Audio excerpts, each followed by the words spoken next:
Hello my beautiful YouTube friends, and welcome back to my channel. I've missed you all so much, so let's get started on a great Michaels DIY dupe. Today I'll be making two decor pieces with supplies I already have at home or purchased from the dollar store. The first one is simply flowers in a mug.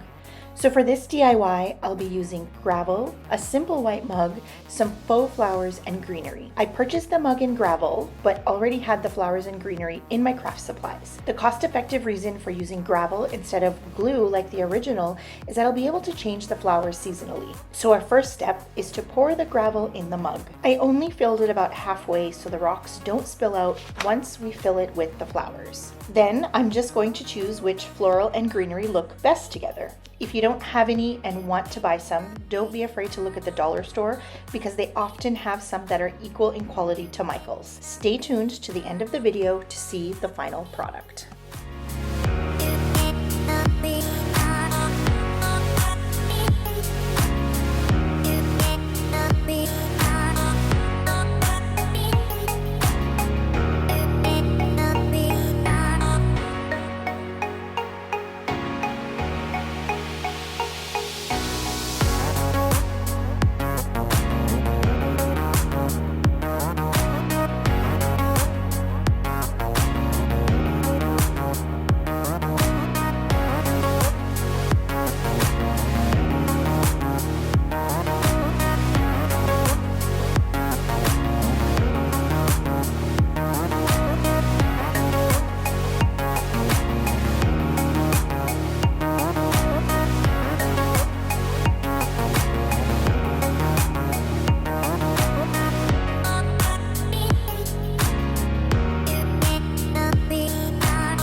For the next project, I found this gorgeous wall piece, but at a price of $40. I just knew that I could do it cheaper. I started by purchasing a wooden artist panel for about $4 at the dollar store and painted it black and white with the paint I already had at home. For the flower images, I found something I liked on Google and printed it on white paper.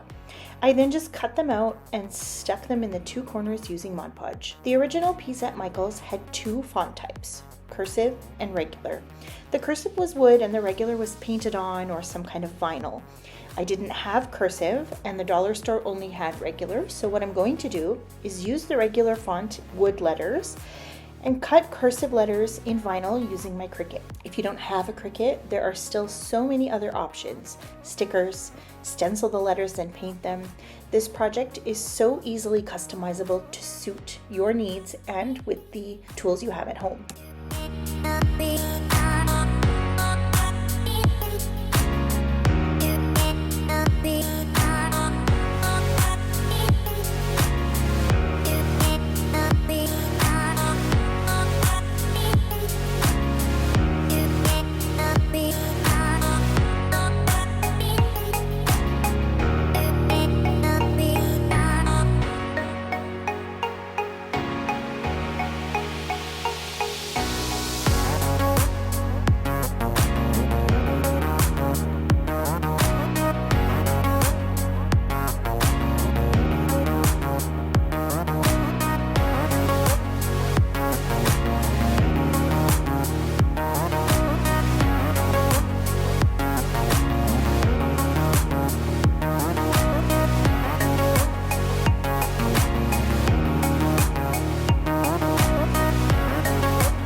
I put the vinyl in place first because it was larger and I wanted to make sure it fit and was equally spaced.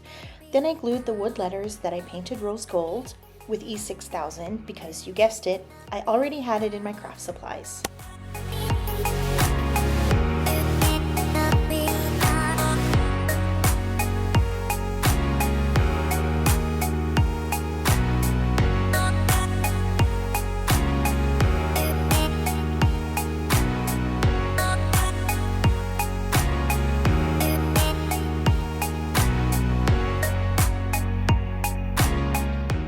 For the last part of this project, I wanted to redo one of the corners with flowers because I wasn't happy with the color after the Mod Podge dried.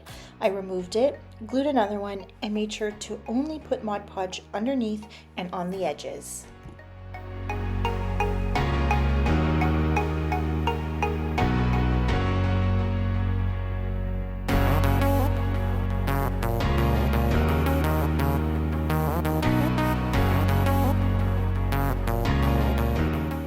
Here's the final look of the two projects that we just created.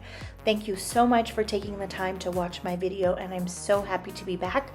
I hope you'll join me again for some more cooking, crafting, and DIY projects.